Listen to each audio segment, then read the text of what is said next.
જો આ માણસ ન હોત તો આજ ભારત 500 ટુકડાઓમાં વિખરાયેલું હોત. ફેક્ટ 1. સરદાર પટેલે વકીલાતની ભણતર એવી ઉંમરે શરૂ કરી જ્યારે લોકો નિવૃત્તિ વિશે વિચારતા હોય છે. તેમણે 36 વર્ષની ઉંમરે ઇંગ્લેન્ડ જવાનો નિર્ણય લીધો અને ત્યાં જઈ ટોપ રેન્ક સાથે બેરિસ્ટર બન્યા. ફેક્ટ 2. ઘણા ઓછા લોકો જાણે છે કે શરૂઆતમાં પટેલ ગાંધીજીની રાજનીતિથી સહમત નહોતા. તેમને લાગતું હતું કે અહિંસા અને સત્યાગ્રહ વ્યવહારુ નથી.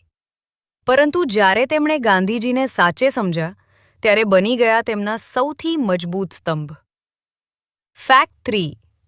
આઝાદી વખતે ભારતમાં 565 રિયાસતો હતી. દરેક રાજા પોતાની શરતો મૂકતો હતો. પટેલે ડર બતાવ્યો નહીં.